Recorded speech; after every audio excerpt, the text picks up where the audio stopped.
We proceed now to session 2 on air travel barriers, dealing with architectural, technological, international, and human interactions. With the help of our panelists, we will review the current state of accessibility in air travel and its correlation to the barriers identified in the United Nations Convention on the Rights of Persons with Disabilities. We will also address the challenges faced by aircraft and airport operators to overcome these barriers, as well as recent research findings to identify gaps, areas for improvement, and potential solutions toward an accessibility inclusive air transport system. Our moderator will be Ms. Carrie-Ann Wilson. She is the Director of Customer Accessibility at Air Canada. After starting her career as a commercial litigator, Carrie-Ann followed her passion and family tradition of aviation and completed her Master's of Law at the McGill University Institute of Air and Space Law. She later joined Air Canada as counsel and rose to the position of senior counsel with an increasing focus on accessible air travel. Last year, she left the legal department to become Air Canada's first Director of Customer Accessibility. Along with her team and the support of the entire company, her mandate is to make air travel more accessible for customers with disabilities from A to Z, right? A to Z, okay. So Carrie-Ann, it's all yours. Thank you very much. Thank you so much, everyone. Merci beaucoup. I am so pleased to be here today.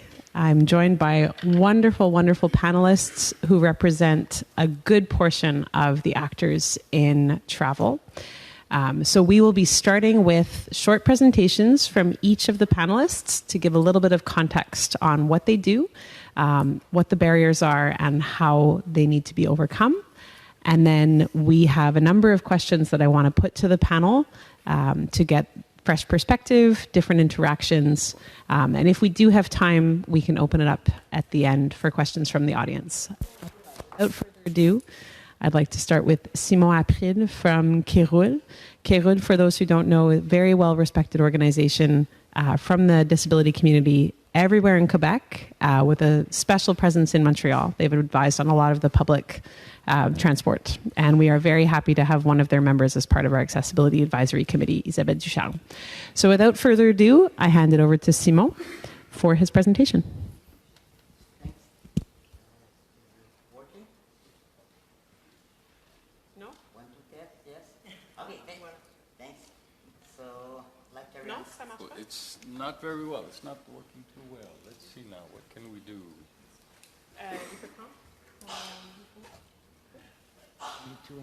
I can. Maybe I can just try to put it a bit higher. There we go. Thanks. Thanks. Thanks. Merci, Denis. Hi, everybody. My name is Simon April. I'm a person with disabilities, like you can see. I'm 43 years old, and I'm from Quebec City. I'm working for Kéroul since maybe 2018, and I'm a father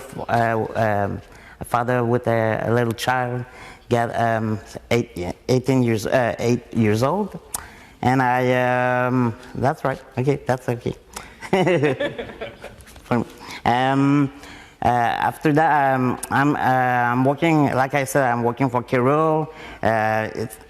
It's an organization has been existent since 1979, and it's founded by Mr. André Leclerc, who, after a bad experience of traveling, decided to do something.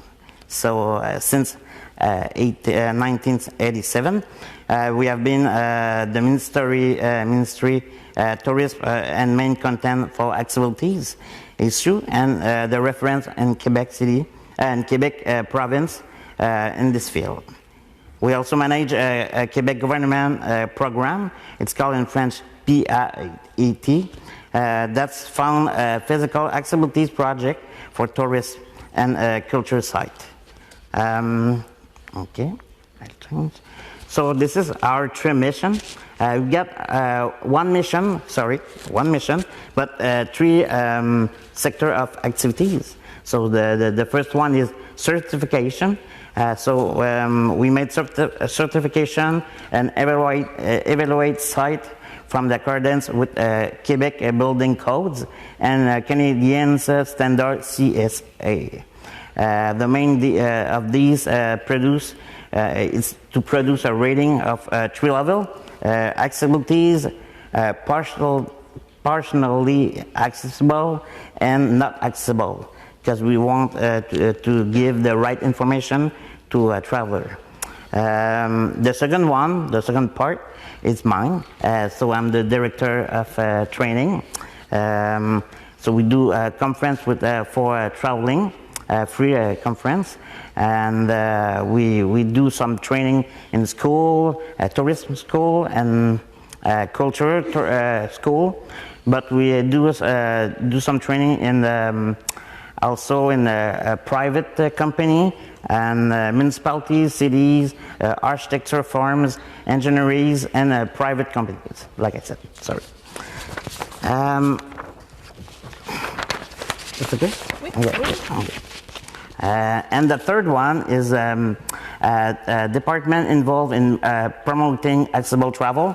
So we think it's very important to have a website accessible, and in our website you can find a data bank, with detail from rating, photos, measure, and all the thing you have to use if you want to travel something in Quebec province.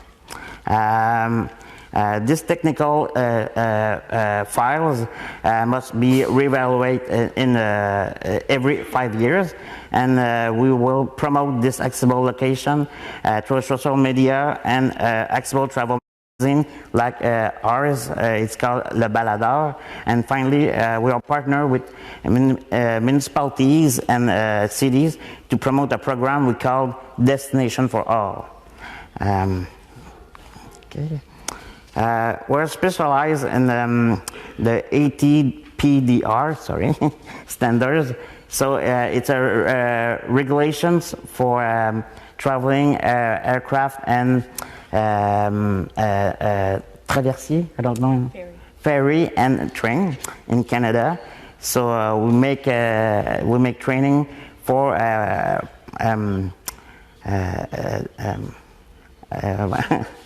operators, but we make training for also gestionnaire? Managers, sorry. Okay. You're doing great. So this regulation must cover communication, training, service, and technical aspect. The industry is starting to understand the information about accessibilities has to be upfront communication. To achieve this, the industry must always meet website accessibility standards. It's called WCAG. The industry must always make alternative documents available and accessible. For example, in sign language, simplified language, and braille. Finally, in our general communication, we must always include representation of all types of disabilities. Concerning training, it's dedicated to everyone because accessibility is everyone's business and everyone must be involved. This is the key to success, like director, manager, and staff on the field. Training courses should be taken every 2 or 3 years. As you know, the world changes fast, and so does the information. And these training courses must include both visible and invisible disabilities, which means that RTPDR requirement is response for all type of disabilities. In short, industry professionals need to communicate accessibilities information right from the start to the process. And we can expect employee and professionals to deliver quality service if they don't receive training from people living with disabilities. Because sometimes this is their first real interaction with disabilities person with life experience. As we often see, the Save Time company give their own training, and even they comply with regulation, the quality of service is not the same. They receive just as many complaints as before and don't change their practice, which doesn't help matters. Thank you so much, Simon. Merci beaucoup, Simon. We'll next have a presentation from Senor Medina from the Dominican Republic. So as a reminder for those who don't speak Spanish, it's on channel 1, please. You can yell. Speak. And Senor Medina.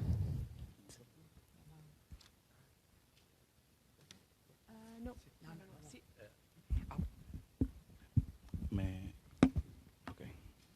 Paso acá. ¿Tú la pasas? Sí. Okay. Bueno. Very good afternoon. I'm very pleased to be able to share with you this afternoon and to tell you about the experience of the Dominican Republic and my personal experience as a person with a visual disability, a blind person. Simon just said this, but I'm going to state it even more clearly. On the first slide, we told you about a reference document for the aviation industry, which really has all the necessary content that institutions and personnel need in air transport to take their responsibilities in ensuring accessibility and methods for implementing accessibility provisions for disabled passengers. I want to highlight 2 specific chapters in this document, the Manual on Access, and that is Chapter 2 and Chapter 13. Chapter 13 gives instructions. In air transport, we really don't have any excuses for not implementing training. That's Chapter 2. And Chapter 13 points to the specific regulations for supervision. All institutions managing transport accessibility should have some kind of a oversight body that ensures accessibility of air transport. There's no excuse for not having this because the standards are in place, the regulations are there, and in Assembly Resolution A4115, we have an update to those regulations. In the Dominican Republic, we have 11 international airports. That's slide 2. And when it comes to air transport facilitation,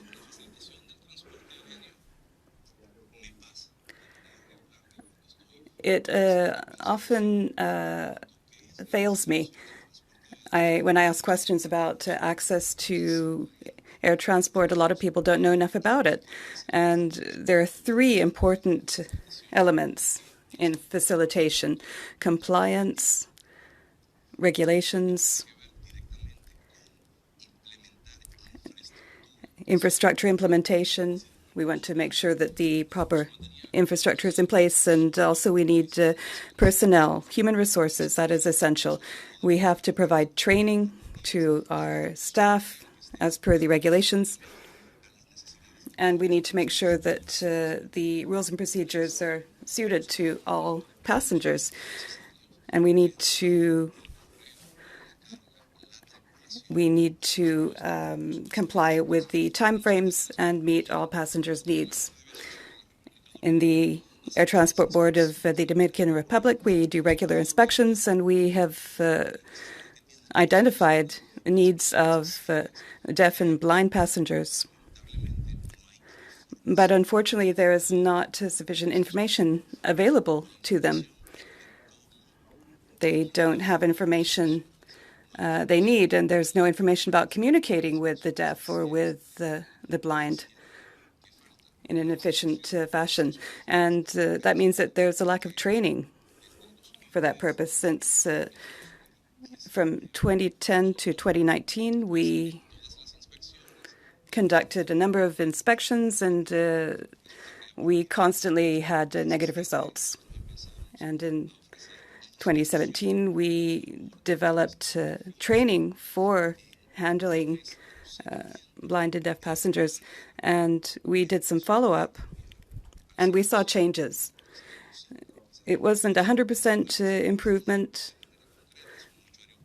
It's hard to get a precise measurement for the 8 airports we looked at, but we did notice a positive change when we did our round of inspections.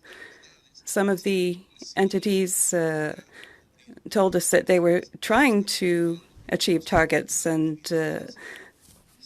accommodate the needs of these passengers. They held seminars for the community and training sessions, and that had a positive impact. The next slide shows that 5% of the population of the world has some kind of hearing loss. And more than 430 million people around the world, sadly, suffer from some kind of hearing disability. And my question for all of you, do we really know what hearing disability means? The convention is quite clear on this. Disability is an interaction between a disability that I have as an individual because of an accident or an illness or any condition, and interaction with the environmental barriers. So that's what a disability is according to the Convention on the Rights of People with Disabilities. And in aviation, we have to comply with the standards. We have to understand the standards. And that is what we're trying to teach through our training programs. Just as a thought exercise, raise your hand if you understand Spanish. Clap your hands if you understand Spanish. Clap your hands if you understand English. And clap your hands if you understand French. Excellent. Now, I want to hear clapping from anyone who understands sign language. And clap if you understand Mandarin, Chinese. So we can't communicate either in Mandarin or sign language. So that's a communication barrier. When we communicate in sign language or Mandarin, we are all in a situation of disability. All of us here. So that should help you understand. Disability is interaction between our own inability and the environment's inability to accommodate us. I have headphones on right now that allow me to understand English when it's spoken because I don't understand English. So this is an accessibility factor. It allows me to communicate efficiently. And the same is true for my colleagues. They have the translation into English because they don't understand Spanish. Hearing impaired people around the world have 300 different sign languages because each country around the world has its own culture for deaf people. The deaf, from a young age, learn to speak their own sign language in their community. And when they become adults, it's hard for them to change sign languages because it's hard to learn a language when you're older. And that's something that we need to understand in accommodating the diversity of deaf passengers. We need to be able to identify the specific needs of the users. The deaf have their own culture in different parts of the world, and we need to understand that they have specific needs. So what about the visually impaired? The next slide shows that around the world there are more than 314 million people with some kind of a visual impairment. But there are visually impaired people around the world. There are about 45 million blind people in the world, but 10% of the world's blind population use Braille. So what does that mean? In each country, we have Braille, and if I'm blind, then I can travel the world, and I might come to Canada and I understand Spanish, but I need to read a menu. The menu might be in Braille, but do I have access to that information? No, because it's in English Braille. So there are tools and resources that confer autonomy and independence on the visually impaired. I'm not saying that we shouldn't use Braille. I'm saying that we should identify resources that allow for the persons with different sensory disabilities to enjoy autonomy and independence. The visually impaired use embossed text and Braille. Braille is embossed, but it might not be in the right language. If a text is in relief, if it's embossed, even in letters, they can feel the word. And they might have applications on their cell phones that translate and allow them to interact effectively with their environment. And the last slide that we have is on training. In the Dominican Republic, we have, since 2017, started to have systematic awareness raising among all people who directly work in air transport, who deal with passengers. Everybody in the chain, in the airport, needs to be aware of the needs. They have to be sensitized, and they have to be trained. As my colleague was saying, you have to provide training. And we led a succession of campaigns on accessibility to ensure that everybody in the community understands what is meant by accessibility. What does disability mean? So first we have to help them understand the basics and the concepts. And at the same time, we are providing sign language training. But the Dominican Sign Language is not the same as the sign language that the tourism sector needs, because if a Russian or a German passenger with disabilities comes to the country, someone from Canada, for example, Canada has two sign languages, American Sign Language and the Quebecois Sign Language. Or maybe you don't have that, I don't know. But I'm pretty sure there are two sign languages in Canada. Who knew that? Well, not a lot of people know that each country has its own sign language. So if you want to use sign language in air transport, that is a challenge. And there's talk of standardizing sign language. And I've heard a lot about this initiative. But let me say this.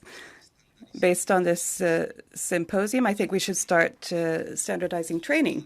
We have to promote training standardization. That's the first step, because if we don't have a proper structure for training, which is cross-cutting across the whole of the air transport facilitation train, then there will be gaps.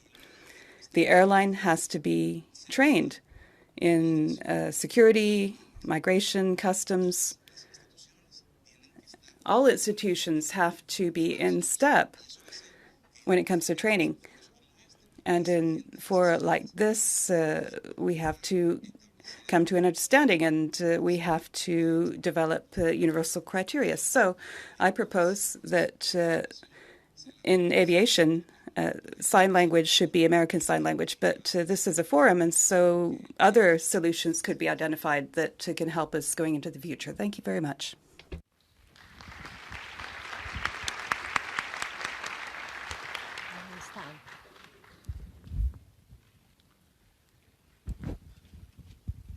Gracias, Ana Marina.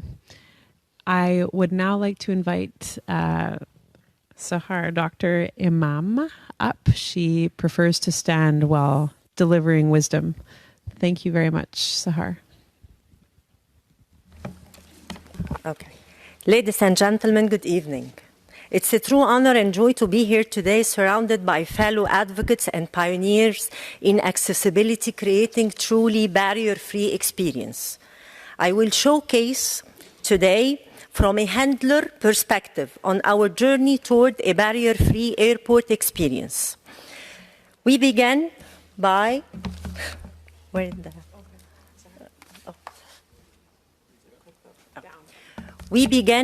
tackling the basics, replacing all airport signs with clearer, more accessible ones to ensure every passenger can navigate with ease.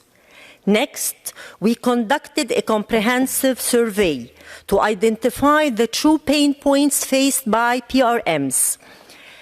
For instance, how can you describe the disability? This is the survey made to PRMs, the walking disability, visual disability, in order to allocate the resources and the services accordingly. How do you communicate with the airline to order your request, whether it's a website or call or visit the PRM office at the airport? Oh. And do you rely on the airline or the airport to provide the service? Definitely they rely to the airline. And to handle your disability, what do we need? We need wheelchairs, golf cars, directional signs.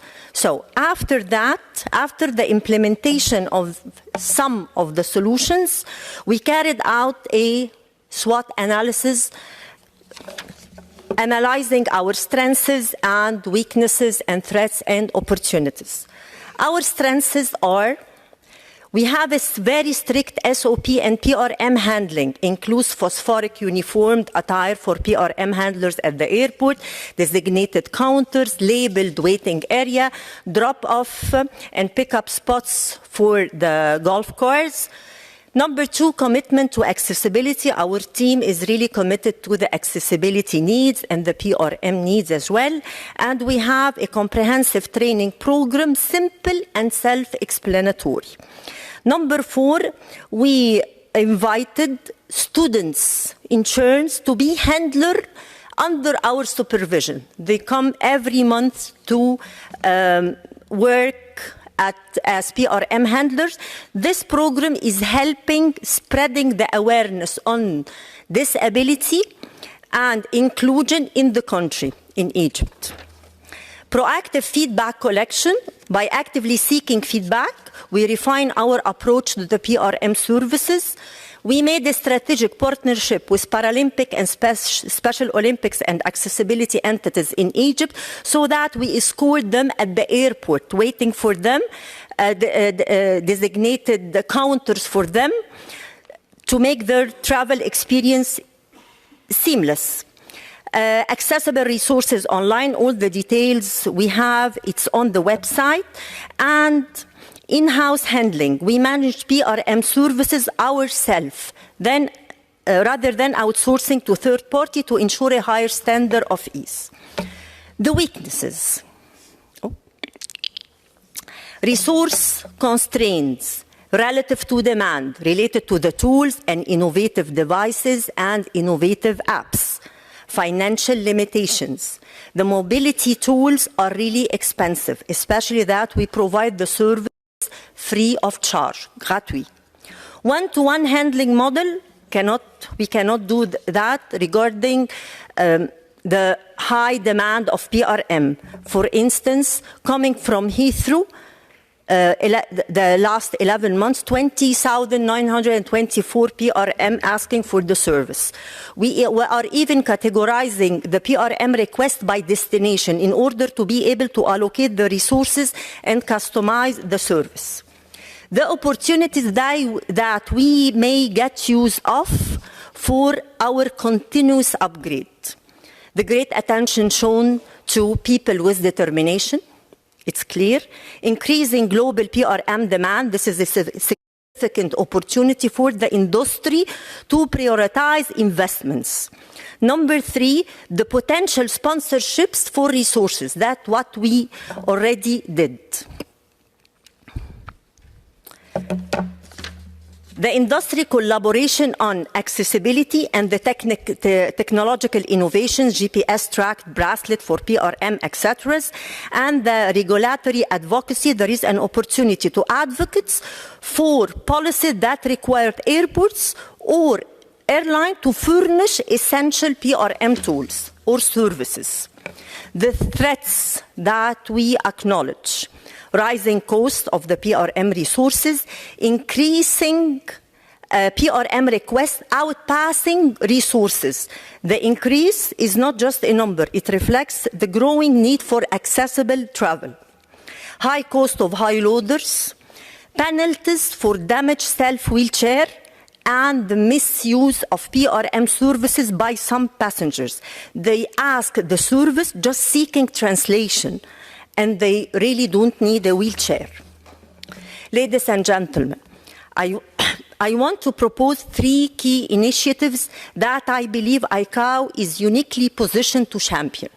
First, the creation of a centralized online platform that showcases the latest accessibility tools and technologies along with their standardized pricing. Number 2, I propose an annual Most Improved PRM Handling Award. Such recognition would not only celebrate excellence, but also inspire a global movement towards higher standards of accessibility. Number 3, I urge ICAO to lead efforts in establishing a dedicated funding mechanism supported by aviation stakeholders. This fund would provide critical financial assistance to underdeveloped airports. Finally, Mother Teresa said, I can do things. You can do things. Together we can do great things. Thank you so much.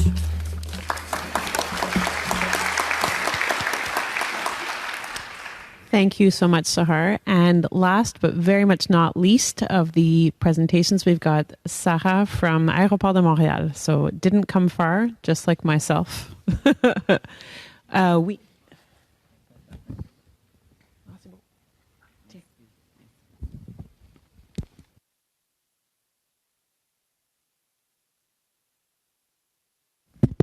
Oui, alors bonjour, Sarah F. Delille from Montreal Trudeau International Airport. So I am an accessibility and regulation manager at the Montreal Airport. And just one second. In 2024, there will be more than 20 million passengers that will pass through Montreal Airport. And we are committed to provide a safe, a pleasant, and accessible travel experience for all. And on the picture, we see 2 women. One woman is in a wheelchair and a self-check-in kiosk. And this picture is a very, very great example of barrier removal through collaboration. When we start to check for a self-check-in kiosk, there were no available and compliant product on the market with the latest Canadian accessibility standard. So Montreal, with 2 other Canadian airports, which are Calgary and Toronto, asked the private sector to develop a produce that will be compliant and will respond to our collective accessibility needs. So what you see on the picture is the result. It's a great success. And next time you are in Montreal Airport, go check it out because you know the story behind it now. The next slide is about, we have in Montreal, we have a 3 years accessibility plan. And, but we've been doing the accessibility improvement project for many years, and those are some examples. So in the picture, we have 4 pictures on the slides. So clockwise, the first one is a woman in a wheelchair in a changing room. So we actually have 2 changing rooms in Montreal Airport and more to come. Then the second picture is a man with a visual disability is using a headset to get the audio information from the self-check-in kiosk. The other picture is the Pet Squad team. So it's a team of volunteers with their dogs. It's for all passengers and it's for reducing the stress. And the last picture we see, it's a woman with a kid in a plane, and this is from our Premium Kids program. It's an annual event that we have in Montreal, and this is for children who have autism spectrum disorder and their family. This program will allows them to go through all the process through the travel journey, and they can reduce the stress for all, and this program will help them to feel more prepared when the actual trip will occur. So in the middle, we see the Sunflower program. We have the Sunflower program at Montreal Airport, so for non-apparent disabilities. And Montreal Airport is very proud to be level 3, so the highest level on the accessibility accreditation of ASI program. So all those initiatives, they are removal multiple barrier, but quickly they remove a barrier about built environment, information communication and technology, procurement and communication. Other example of project we have in Montreal, we have assistance for people with disability. So you can get it on reservation or directly at the site. And the 2 picture on the top, we see that is a woman arriving at the airport in a wheelchair and in an adapted car, driver's side. And she gets helps with her luggage by Montreal staff. And in below, we see 2 passengers. One have a walker and the other one have a cane. And it's just every employee in Montreal Airport get an accessibility training. It's mandatory. And this training is developed with people with disability and Kirul, so the team of Simon. So those kind of initiatives will remove barrier about attitude and also procurement and communication.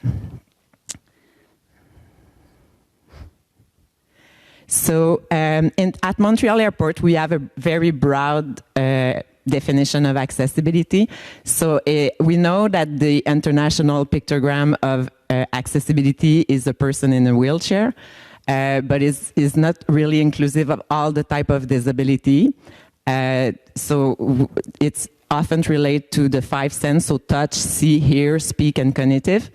And we more relate with the United Nations pictogram that they designed with a human in a circle, which is a more human-centered approach. And it's more an inclusive vision of accessibility. So all that to say that at Montreal Airport, we believe that it's important to build a very strong accessibility culture. And for that, we need to remove barriers that are linked with attitude. It's very all start for that. And I'll start with that. And after that, we also have to consider all the other type of barriers. So program, policy and services, technology, communication, and built environment. We believe that when we start with the attitude, it will help to remove all the other type of barrier. And this is an example of the 6 attitude link with diversity and inclusion. So on the slide, we see 6 facial expressions. So right to left, we see very angry to very happy. And it's just a reminder that we need more supportive and committed attitude to realize that, because it's all start with the attitude to improve accessibility and inclusion.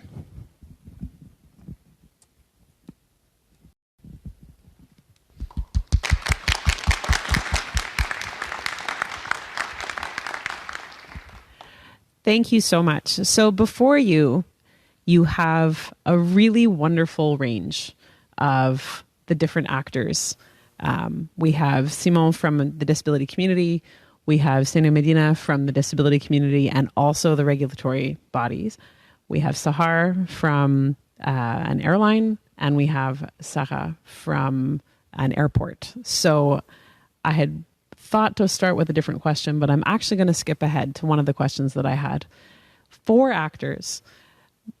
But do you think that this is all the actors that we need? Because we often hear about aviation being so complex with so many different people with a finger in the pot, if you will. Sahar, I'd like to start with you.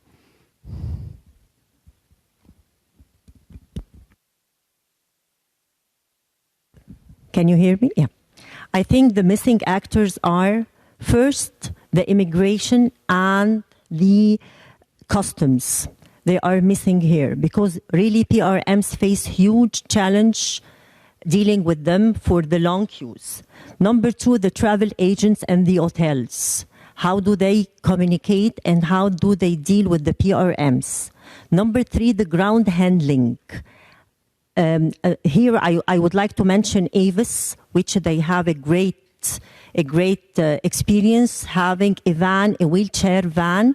So this is really very, very innovative.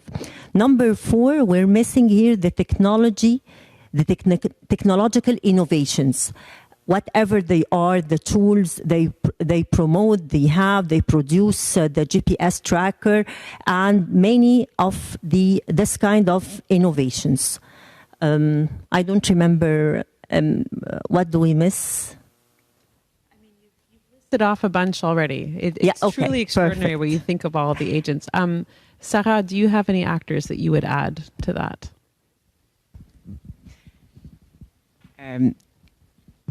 I think that for sure the private sector and the standard organization, I think that accessibility should be included in every research and development, new products systematically, and it's not always the case. We have to start to have new product and services that are accessible to achieve that.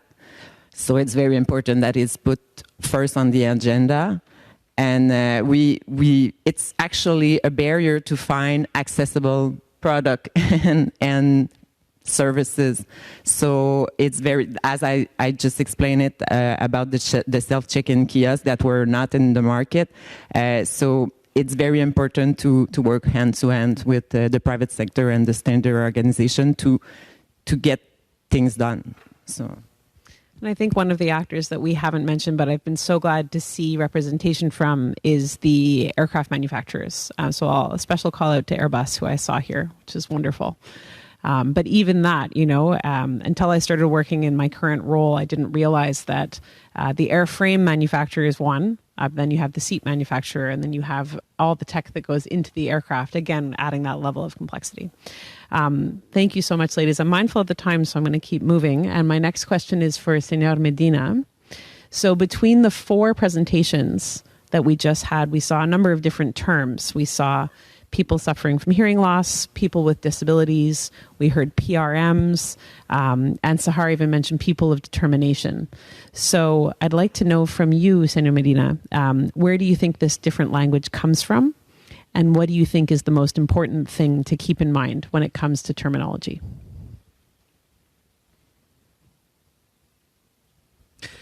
Bueno,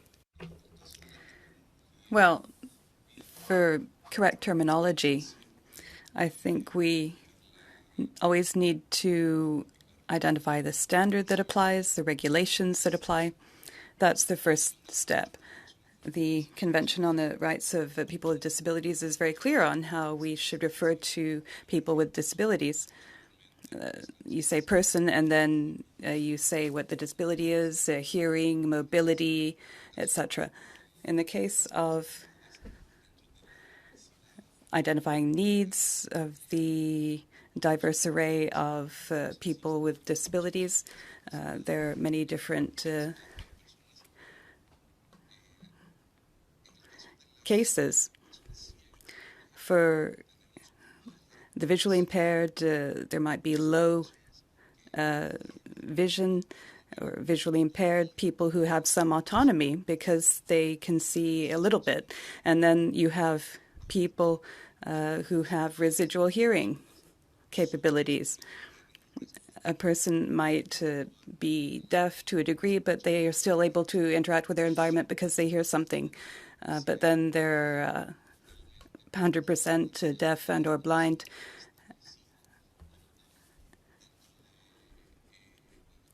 And that is a pre-established definition. I think when it comes to definitions, there's an important value we need to consider. When it comes to people with disabilities, we are perceived as ingenious or people with supernatural abilities to overcome our adversity.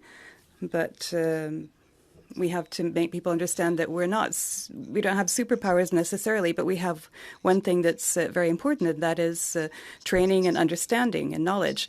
I understand what my limitations are, so I know what my needs are, and I'm going to interact with my environment on the basis of my needs. I'm going to learn and learn to be autonomous and more independent. And it's important for safety personnel to also understand all that. It's essential for them to be involved in all the initiatives. I think there's a lot of discrimination, and we need to provide proper training to the right people. Gracias, señora Marina. Pass that way. So, I would say with everything that we've seen, and we've touched a lot on barriers, and I think everyone in this room understands that there are significant barriers to air travel still. That's why we're all here, and that's what we're talking about. But Sarah, you touched on attitudinal barriers. So I think I know the answer, but in your opinion, can you tell us what you think the biggest barrier is for people with disabilities in air travel?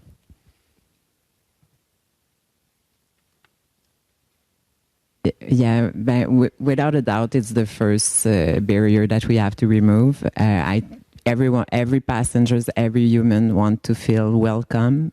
They want to have a great services, a great travel experience.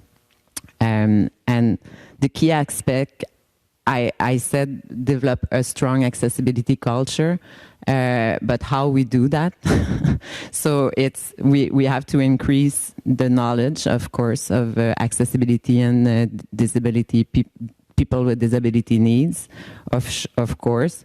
Foster a positive approach. It's not that we put like pink glasses and a toxic positivity. We have to we know that we have a lots of challenge in front of us. There's a various of disability needs, and it's change management. It's not always easy to do. Human have fear the change, and accessibility it's only change. So we need to embrace that to have a great comprehension of it and to just work together to it. And at the end of the day, when we remove barrier, it's for sure it's benefit all. So it's a win-win situation. We have to keep that in mind, and that's the main goal. So have a positive attitude will change it all. Thank you so much. I actually want to ask for Simon to jump in on that because of your training experience.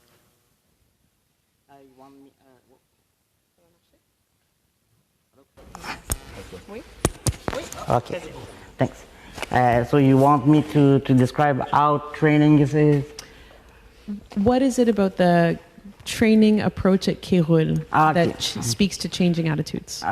First of all, when we want to train some people, you just want to know who's received the training. So it's different what kind of public we have. This is the first of all. And second, we want to train people of many disabilities. So my need is not the need of Mr. Here and the need of other one. So the approach is personal and it can respond to a lot of people. So the first thing we have to do so is to just want to know the people want to learn.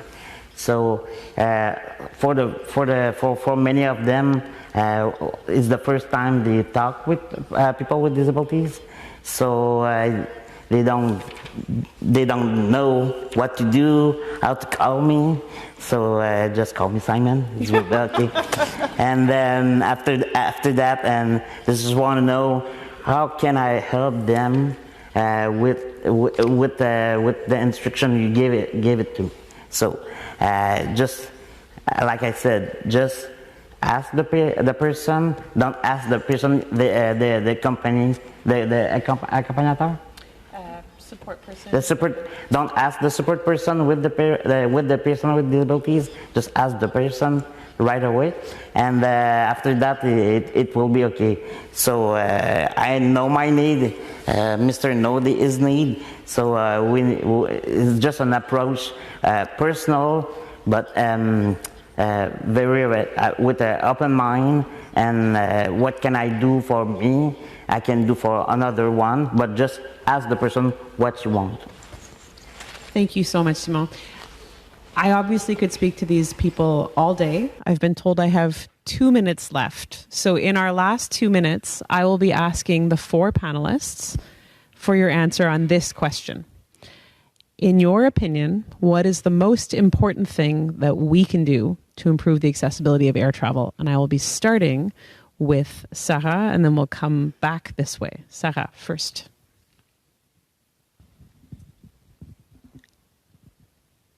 I will repeat myself. The most important thing is to improve accessibility is have a positive collaboration of all actors in air travel, that's for sure. And engage a conversation. And maybe the question you asked before, Kirian, the vocabulary, I think it's a great tool. If we have a standard of vocabulary to use, I think people will feel more comfortable to speak about inclusion, accessibility. Often when I engage the conversation with my colleague or with anyone, they hesitate on how to say things, and that's a big barrier to engage, to develop a strong culture of accessibility, and it's I think it's a quick fix that we can have to engage this positive collaboration. Thank you. Excellent suggestion. Sahar. My big challenge is the financial constraints. So I think we should call for the NGOs and the World Bank to fund the mega projects for infrastructure for accessibility, especially at the underdeveloped airports. Definitely you have an assessment for every airport, and you can know that this airport has reached a 5-star service. We're not seeking these airports. We're seeking the less to reach the normal, accessible ease of transportation. Thank you. Bold recommendation. Senor Medina. Yes. To improve accessibility, we really need empathy.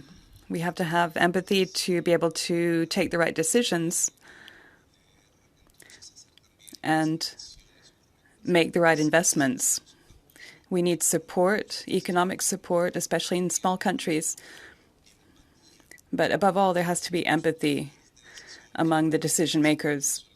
Sometimes things are requested that are very basic, that should be easy to address in our countries, low-hanging fruit. And for lack of empathy and because of lack of knowledge, those things don't get done. So we need empathy and, of course, investment to promote knowledge. Muchas gracias. Simon, you are last. Can you take the microphone? Sorry. Thanks.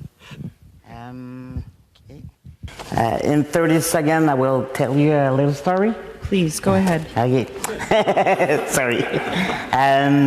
I got my brothers have the same disabilities for me. So I got bone density problem, and he got the same, so the worst. So he's in motorized power chair. Sorry, not electric chair. Okay. Electric chair is fine. Power, electric. No. Electric chair is so it's too violent for me. So wheelchair. Exactly. So during this life, he always use this kind of chair, and can allow to be in an airplane because of this wheelchair. And my first thing I want to do is to help him to travel around the world in an airplane. So it's my.